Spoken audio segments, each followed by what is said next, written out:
Hi friends, నేను నజీర్. మీరు చూస్తున్నారు టెక్ రిపోర్ట్ ఛానల్. ఫ్రెండ్స్, ఈరోజు వీడియో వచ్చేసి మనం వియో గ్లో QLED యొక్క రివ్యూ అయితే చూద్దాం. అదేంటన్నా, ఆల్రెడీ నువ్వు చేసావు కదా గ్లో QLED అంటే. వీళ్ళు 2 లాంచెస్ అయితే చేశారనమాట. ఫస్ట్ మనం చేసింది వచ్చేసి 2025 మోడల్ గ్లో QLED అనమాట. దాని గురించి తెలిసిందే కదా, మనం అసలు కొనొద్దు, చెత్త టీవీ, ఎల్లో టింట్ ఉంటుంది, చూడడానికి చండాలంగా ఉంది, ఆ టీవీ ఓవర్ సాచురేటెడ్ అని చెప్పాం కదా. బట్ అందులోనే వీళ్ళు డాల్బీ ఎడిషన్ అని ఒకటి తీసుకొచ్చారు. అది 2025 మోడలే, ఇది 2025 మోడలే. బట్ ఇది డాల్బీ ఎడిషన్ అంటే ఇది మీకు డాల్బీ విజన్, డాల్బీ అట్మాస్ సపోర్ట్తో వస్తుంది. కాస్త పిక్చర్ క్వాలిటీలో కూడా డిఫరెన్సెస్ అయితే నేను నోటీస్ చేశాను. అందుకని ఖచ్చితంగా దీన్ని రివ్యూ చేయాలని చెప్పేసి మీ ముందుకు రివ్యూ అయితే తీసుకొచ్చాను. ఈ రోజు ఈ వీడియోలో ఈ టీవీ తీసుకోవచ్చా లేదా, అదైతే వద్దని చెప్పినాం బరాబర్గా, బట్ దీన్ని తీసుకోవచ్చా లేదనేది ఇన్ డీటెయిల్గా మాట్లాడుకుందాం. So TV design point of వ్యూకి వస్తే ఫస్ట్లీ మనకి ఆ టీవీకి ఈ టీవీకి డిఫరెన్స్ అయితే ఉంది. రైట్ మా దగ్గర ఉంది. మీరు రెండింటిని సైడ్ బై సైడ్ పెట్టి కంపేర్ చేసి టెస్ట్ చేశాక నేను ఈ రివ్యూ చేస్తున్నాను. సో దట్ 100% దాంతో పోలిస్తే ఇది కాస్త అప్గ్రేడ్ అనేది మీకు 1 by 1 దేంట్లో అప్గ్రేడ్ అనేది మీకు చెప్పుకుంటూ వెళ్ళిపోతుంది. ఫస్ట్ డిజైన్లో వీళ్ళు కాస్త అప్డేట్ చేసింది ఏంటంటే, కింద ఏదైతే బాటమ్ చిన్న ఉందో అందులో వచ్చేసి బ్లాక్గా అండ్ చూడడానికి అంత బాగాలేదు. నాకు పర్సనల్గా ఇందులో టీవీ లుక్ అనేది బాగా అనిపించింది. కింద ఇచ్చిన ఏదైతే గ్రే కలర్ది ఉందో అది కాస్త ప్రీమియం లుక్ అయితే యాడ్ చేస్తుంది. But it's personal perspective. Design అనేది నా ఒపీనియన్ మీ మీద రుద్దను. మీకు ఎలా అనిపించింది అనేది కామెంట్ అయితే చేయండి. అండ్ దాని తర్వాతకి బెజల్స్ అనమాట. బెజల్స్ యాజ్ యూజువల్ ఇంత ముందు లాగానే మనకి బెజల్స్ అనేది ముందుకుంటే ఫ్రేమ్ అనేది బ్యాక్ సైడ్ ఉంటుందన్నమాట. చూడడానికి చాలా అట్రాక్టివ్గా ఉంటుంది. బట్ 100% మాత్రం మీరు హ్యాండిల్ చేసేటప్పుడు కేర్ఫుల్గా హ్యాండిల్ చేయండి. గట్టిగా ఇలా పట్టుకుని ఒత్తేసారనుకోండి పట్టుకో ఉంటుంది. సో దాంతో కాస్త జాగ్రత్తగా ఉండండి. వన్స్ వాల్ మౌంట్ చేసాక దాని జోలికి పోం కాబట్టి ఎటువంటి ఇష్యూ లేదని. వాల్ మౌంట్ చేయక ముందో లేకపోతే టేబుల్ స్టాండ్ చేస్తేనో మీరు పట్టుకొని ఏదో చేస్తుంటేనేమో కాస్త జాగ్రత్తగా ఉండాలి, లేదంటే టీవీ ఇబ్బంది అయితే అయిపోతుంది. Overall design point of view అయితే I don't have any issue. And build quality విషయానికి వస్తే మాత్రం మెటల్ ప్లస్ పాలికార్బోనేట్ సేమ్ మనకి ఏదైతే మదర్ బోర్డ్ ఏరియా ఉందో అది వచ్చేసి ప్లాస్టిక్ ఉంటుంది. రిమైనింగ్ ఏరియా అంతా కూడా మనకి మెటల్ బిల్డ్ క్వాలిటీతో వస్తుంది. బిల్డ్ క్వాలిటీ కూడా సాలిడ్గా ఉంది.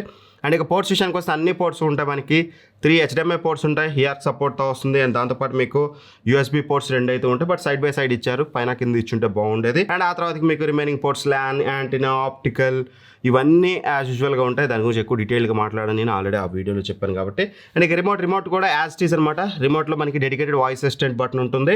రిమోట్ వీళ్ళది చాలా బాగుంటుంది. వీళ్ళది హైసెన్స్ వాళ్ళది రిమోట్ సేమ్ రిమోట్ చాలా బాగుంటుంది అనమాట. మీకు వాయిస్ అసిస్టెంట్తో వస్తుంది. దాంతోపాటు మీకు షార్ట్ కట్స్ కేవలం 2 ఇచ్చారు. కాస్త ఎక్కువ ఇచ్చుంటే బాగుండేది. మనకి నెట్ఫ్లిక్స్, యూట్యూబ్ మాత్రమే ఇచ్చారు. రిమైనింగ్ మనకి సౌండ్, పిక్చర్ మోడ్స్ మార్చుకోవడానికి సో ఇలాంటి షార్ట్ కట్స్ అయితే ఇచ్చారు. సో ఇది కాకుండా కాస్త ఇంకా వేరే shortcuts like Prime Video and Jio Hotstar ఇట్లాంటివి ఇచ్చుంటే బాగుండనేది నా ఒపీనియన్.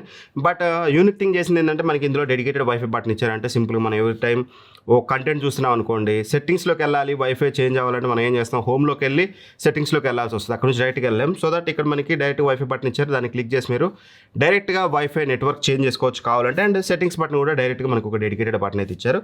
రిమోట్ అయితే మంచి రిమోటే, బట్ షార్ట్ కట్ బటన్స్ ఎక్కువ ప్రొవైడ్ చేస్తే బాగుండనేది నా ఒపీనియన్. అంతకుమించి రిమోట్లో నాకు పెద్ద ప్రాబ్లం అయితే అనిపించలేదు. అండ్ ఇవన్నీ కాదన్నా మెయిన్ డిస్ప్లే గురించి మాట్లాడు. సరే అదంతా బాగానే ఉంది, మాకు మెయిన్ పిక్చర్ క్వాలిటీ గురించి ఇంపార్టెంట్, మిగతా అన్ని కాంప్రమైజ్ అయితే అవుతాం కానీ చూసేది కాంప్రమైజ్ అవ్వలేం కదా. దాని గురించి ఎక్కువగా మాట్లాడుకోవాలి, దాని గురించి డీటెయిల్డ్గా మాట్లాడుకుందాం. ఫస్ట్లీ ఇది వచ్చేసి A+ గ్లో ప్యానల్ యూజ్ చేసామని చెప్తున్నారు వీళ్ళు, A+ గ్రేడ్ది. సో ఏ ప్యానల్ యూజ్ చేశారు ఏంటి అనేది పక్కన పెడితే ఇన్ డీటెయిల్గా మీకు నేను చెప్పుకుంటూ వస్తాను. డిస్ప్లే ఫీచర్స్ విషయానికి వస్తే చెప్పాను కదా, దాంతో పోలిస్తే మీకు ఇది డాల్బీ విజన్ సపోర్ట్తో వస్తుంది. HDR10 ఉంటుంది, HLG, LLM ఇవన్నీ యాజ్టీస్ ఉంటాయి. డాల్బీ విజన్ అనేది మనకి ఒకటి ఎక్స్ట్రాగా యాడ్ చేశారు. దానివల్ల మనకి డాల్బీ విజన్ కంటెంట్ చూసేటప్పుడు కాస్త బెనిఫిట్ అయితే ఉంటుంది. అది నేను కూడా అబ్జర్వ్ చేశాను. బట్ రియల్ టైం టెస్టింగ్లో అసలు ఏంటి పరిస్థితి అంటే మాత్రం బ్రైట్నెస్ విషయానికి వస్తే కంపేర్ టు దట్ మోడల్ మీకు ఇదైతే ఖచ్చితంగా బ్రైటర్గా ఉంది. 400 nits brightness. 2 side by side పెట్టినప్పుడు నాకు ఎందుకో ఇది బాగా బ్రైట్గా అనిపించింది. More than bright enough. మీకు ఇండోర్ కండిషన్లో కానీ లేకపోతే వెంటిలేషన్ వస్తున్నా సరే మీకు బ్రైట్నెస్ అనేది సఫిషియెంట్గా ఉంటుంది. అండ్ కలర్స్ విషయానికి వస్తే స్టిల్ సమ్ సార్ట్ ఆఫ్ పంచి కలర్స్ ఉన్నాయి, బట్ నాట్ ఏదైతే ఇంతకుముందు చెప్పిన వియో గ్లో QLED ఉందో రెండింటి మీకు సైడ్ బై సైడ్ వీడియో చూపిస్తాను, చూడొచ్చు మీరు. అంత ఓవర్ సాచురేటెడ్ కలర్స్ అయితే ఇందులో లేవు. కలర్స్ చాలా వరకు చాలా బెటర్గా తీసుకొచ్చారు. ఎల్లో టింట్ ఉండేది అందులో, అంతా ఒక ఎల్లో టింట్ వచ్చేసి చండాలమైన పిక్చర్ క్వాలిటీ ఉంటుంది, ఓవర్ సాచురేటెడ్ అయిపోయి. బట్ ఇందులో అది సార్ట్ అవుట్ చేశారు. ఇన్ఫ్యాక్ట్ చాలా బెటర్ పిక్చర్ క్వాలిటీ అయితే మనకి కలర్స్ వైజ్గా అయితే ప్రొవైడ్ చేస్తుంది. స్టిల్ కొన్ని సిచ్యువేషన్లో పంచేర్ కలర్స్ వస్తాయి, బట్ అది చూడచక్కగా ఉంది, నాకు పెద్ద ఇష్యూ లేదు. బట్ థింగ్ ఏంటంటే డాల్బీ విజన్ కంటెంట్ చూసేటప్పుడు అందులో ఎల్లో టింట్ ఉంటుంది కదా, ఇందులో కాస్త అది మీరు నోటీస్ చేస్తారో లేదో నాకు తెలియదు, ఓన్లీ ఒక టీవీ చూసినప్పుడు. నేను అన్ని టీవీలతో కంపేర్ చేసినప్పుడు కాస్త రెడ్ టింట్ అనిపించింది కానీ బట్ మీరు ఒక్కరు చూస్తే మాత్రం నాకు తెలిసి మీరు గుర్తుపట్టకపోవచ్చు. But still somehow Dolby vision content చూసేటప్పుడు నార్మల్గా కానీ కాస్త రెడ్ టింట్ అయితే అనిపించింది. అండ్ ఇక ఆ తర్వాతకి బ్లాక్స్ పర్లేదు, మంచిగా ఉన్నాయి, నాకు ఎక్కడ ఇష్యూ అయితే లేదు. బ్లాక్స్ అనేవి చాలా డీపర్గా ఉన్నాయి. అండ్ ఇక ఆ తర్వాత కాంట్రాస్ట్ రేషియో కూడా బాగానే ఉంది మీకు. అండ్ వివింగ్ యాంగిల్స్ విషయానికి వస్తే మాత్రం స్టిల్ 20-30% షేడ్ అయితే ఉంది. మీరు ఎక్స్ట్రీమ్ యాంగిల్లో చూస్తే మాత్రం ఒక 30% షేడ్ అయితే అవుతుంది. అన్ని టీవీస్లో ఏదైతే షేడ్ ఉంటుందో స్టిల్ లాస్ట్ గ్లో QLED ఏదైతే షేడ్ ఉందో సేమ్ ఇందులో కూడా సేమ్ ఉంది. వివింగ్ యాంగిల్స్లో ఫరక్ లేదు. ఖచ్చితంగా ఇది మీకు వివింగ్ యాంగిల్స్లో సాటిస్ఫై అయితే చేయలేదు. బట్ మీరు కాస్త ఈ యాంగిల్లో చూస్తే ఓకే, కానీ మరి ఇలా ఎక్స్ట్రీమ్ యాంగిల్లో చూస్తే మాత్రం వివింగ్ యాంగిల్స్ అయితే బాగాలేదు. అండ్ 60 Hz రిఫ్రెష్ రేట్తో వస్తుంది. ఓవరాల్గా పిక్చర్ క్వాలిటీ గురించి మాట్లాడుకుంటే అన్ని టీవీస్తో కాకుండా పాత గ్లో QLED మోడల్తో పోలిస్తే మాత్రం ఖచ్చితంగా మంచి అప్గ్రేడ్, అందులో డౌట్ లేదు. అంత చండాలంగా అయితే టీవీ లేదు, చాలా మంచిగా అయితే తీసుకొచ్చారు. బట్ వేరే టీవీస్తో కంపేర్ చేస్తే కాస్త ఇప్పుడు LG UA82తో కంపేర్ చేసినా సరే, లూమియా విజన్ 7తో కంపేర్ చేసినా సరే మీకు కాస్త అందులో మీకు వివింగ్ యాంగిల్స్ బెటర్ ఉంటాయి కాబట్టి కాస్త హెడ్జ్ ఉంటుంది. అండ్ UA82 అనేది LGది కాస్త మీకు ఏమంటారు కలర్ డెప్త్ అనేది చాలా బెటర్గా ఉంటుంది. But price matters. అది అరౌండ్ మనకి 30,000కి వస్తుంది ఇప్పుడు ఆఫ్టర్ GST. బట్ ఇది మనకి కేవలం 21-22,000కి వస్తుంది 43 ఇంచెస్ అయితే. అదే మీకు 55 ఇంచెస్ అయితే 30,000లో వస్తుంది. కాబట్టి నా వర్డిక్ట్ అనేది మీకు వీడియో ఎండ్లో ప్రైస్ని బేస్ చేసుకొని ఉంటుంది. ఓవరాల్గా ప్రైస్ అనేది డజంట్ మ్యాటర్ అనుకుంటే మాత్రం దాని సోనీ బ్రావియా 2 బెస్ట్, తర్వాతకి LG UA82 బెటర్, ఆ తర్వాతకే ఇది. వీటన్నిటికంటే ఇంకా డబ్బులు పెట్టగలిగితే LG QNED 2025 మోడల్ 8AA ఏదైతే ఉందో అది బెటర్ ఉంటుంది. సో 2 తరీకాలు ఉంటాయి. ఇప్పుడు నేను జడ్జ్ చేసినప్పుడు నేను ఫస్ట్ జడ్జ్ చేసేది ఓవరాల్ పిక్చర్ క్వాలిటీ, సెకండ్ వచ్చేసి కన్సిడరింగ్ ప్రైస్, ఆ ప్రైస్ రేంజ్లో ఉన్న వాటితో కంపేర్ చేస్తే పిక్చర్ క్వాలిటీ ఎలా ఉందనేది. ఖచ్చితంగా 100% నేను సాటిస్ఫైడ్. పిక్చర్ క్వాలిటీ నాకు మేజర్ ఇష్యూస్ అయితే లేవు ఎక్సెప్ట్ వివింగ్ యాంగిల్స్. అండ్ ఆ తర్వాతకి ఆడియో వచ్చేసి ఆడియోలో కూడా మనకి అప్గ్రేడ్ తీసుకొచ్చారు. సేమ్ 24 వాట్ స్పీకర్స్ యూజ్ చేశారు. బట్ కాకపోతే డాల్బీ అట్మాస్ సపోర్ట్తో వస్తుంది.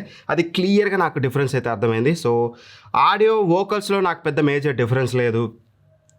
ట్రబుల్స్ అయితే కాస్త పాత టీవీలోనే ఇంకెక్కువ ట్రబుల్స్ అయితే ఉన్నాయి. బట్ అందులో నేను చెప్పాను కదా బేస్ అసలు లేదని, బట్ ఇందులో సాలిడ్గా కాస్త సమ్హౌ బేస్ అయితే యాడ్ చేశారనమాట. ఓవరాల్గా మరి మీకు సినిమాటిక్ ఎక్స్పీరియన్స్ అన్నీ ఏముండదు. 100% మీరు ఈ టీవీ కొన్నా సరే డెడికేటెడ్ సౌండ్ బార్ 2,000-3,000 రూపాయల సౌండ్ బార్ కొన్నా దీనికంటే బెటర్ ఆడియో క్వాలిటీ వస్తుంది.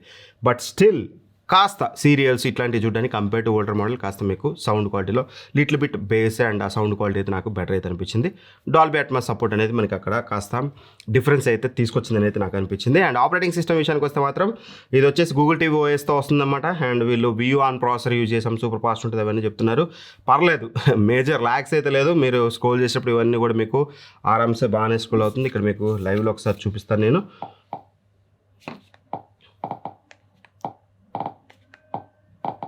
సో నాకు ఎక్కడ ల్యాగ్ అయితే అనిపించలేదు, చాలా ఫ్లాషీగానే ఉంది, ఎక్కడ మేజర్ ఇష్యూ అయితే లేదు. సో ఖచ్చితంగా యూజర్ ఇంటర్ఫేస్లో కూడా మేజర్ ల్యాగ్స్ అయితే లేవు. బట్ ఓవరే పీరియడ్ వాడుతుంటే స్మార్ట్ టీవీస్ అన్నాక సర్వసాధారణం కాస్త ల్యాగ్స్ అయితే ఉంటాయి. అది మీరు ఇందులో కూడా ఫ్యూచర్లో చూడొచ్చు. అండ్ 2GB ర్యామ్తో వస్తుంది, 16GB స్టోరేజ్తో వస్తుంది. ఓవరాల్గా యూజర్ ఇంటర్ఫేస్ కూడా గూగుల్ టీవీ OS కాబట్టి ఎక్కువ మాట్లాడడానికి అయితే ఏమీ లేదు. అండ్ ఇక ఫైనల్గా నువ్వు చెప్పన్నా దీన్ని తీసుకోవచ్చు అంటే మాత్రం ఇది 1 year వారంటీతో వస్తుంది. అండ్ ప్రైస్ని కన్సిడర్ చేసి మనం మాట్లాడుకుంటే మాత్రం ఇది రైట్ నౌ ఆఫ్టర్ GST అంటే కొత్త GSTని మనం కన్సిడర్ చేస్తే 43 ఇంచెస్ టీవీ 21,699 రూపాయలకు వస్తుంది. 55 ఇంచెస్ టీవీ మనకి 30,490 రూపాయలకు వస్తుంది. 65 ఇంచెస్ టీవీ 54,000 రూపాయలకు వస్తుంది. 43 ఇంచెస్ కానీ 55 ఇంచెస్ కానీ మీకు సేల్లో ఇంకా తగ్గొచ్చు. ఈ ప్రైస్ రేంజ్లో ఖచ్చితంగా స్టిల్ కొంచెం కాస్త మంచి టీవీనే. బట్ ఇప్పుడు మీకు ఆఫర్లో లూమియా విజన్ 7 లేకపోతే TCL T60 ఇట్లాంటి కాస్త తక్కువ ప్రైస్లో వచ్చినాయి అనుకోండి, వాటికి వెళ్ళొచ్చు. బట్ ఇది రేపు ఆఫర్లో బిలో 20,000 మీకు 43 ఇంచెస్ వస్తే yes you can consider. And అలానే మీకు 55 ఇంచెస్ అనేది బిలో 28,000 27,000లో యూజువల్గా టీవీలు మనకి ఆ ప్రైస్ రేంజ్లో దొరకవు. ఇది మీకు ఆ ప్రైస్ రేంజ్లో దొరికిందంటే మాత్రం ఖచ్చితంగా మంచి ప్రైస్ అవుతుంది. అండ్ ఫ్లిప్కార్ట్లో ఎప్పటికప్పుడు మనకి ఆఫర్స్ వస్తుంటాయి కాబట్టి ఆ ఆఫర్స్లో మీకు ప్రైస్ తగినప్పుడు కంపల్సరీ మీరు ఒకటి గుర్తుపెట్టుకోండి, ఎప్పుడు కనిపించే ప్రైస్ మీద కొనడానికి ట్రై చేయొద్దు. అందులో కార్డ్ ఆఫర్స్ ఉంటాయి. ఎవ్రీడే మీరు ఏం చేయండి, కింద మీకు కార్డ్ ఆఫర్స్ ఉంటాయి. ఫ్లిప్కార్ట్లోకి వెళ్ళినప్పుడు మీకు కింద సో HDFC ఆఫర్ ఉంటే HDFC ఆఫర్ అని, లేకపోతే ICICI అంటే ICICI అని. సో కార్డ్ ఆఫర్ మీద మీకు సమ్హౌ డిస్కౌంట్ ఉంటుంది. మీ దగ్గర లేకపోతే ఫ్రెండ్స్ దగ్గర కార్డు తీసుకోండి, వాళ్ళ కార్డు ద్వారా పర్చేస్ చేస్తే మీకు ఎక్స్ట్రా డిస్కౌంట్ వస్తుంది. అండ్ నో కాస్ట్ EMI ఒకవేళ మీరు ఒక్కసారి పెట్టుకోలేకపోతే నో కాస్ట్ EMI అనేది ఉంటుంది. దానివల్ల మీకు కాస్త బెనిఫిట్ ఉంటుంది. అంటే ఎవ్రీ ఇయర్కి మనకి 16% ఏదైతే పడుతుందో అది మీకు కాస్త సేవ్ అవుతుంది. సో కొనేటప్పుడు ఈ బ్యాంక్ ఆఫర్స్, కార్డ్ ఆఫర్స్ అన్నీ చెక్ చేసుకొని ఫ్లిప్కార్ట్లో మీరు పర్చేస్ చేయొచ్చు.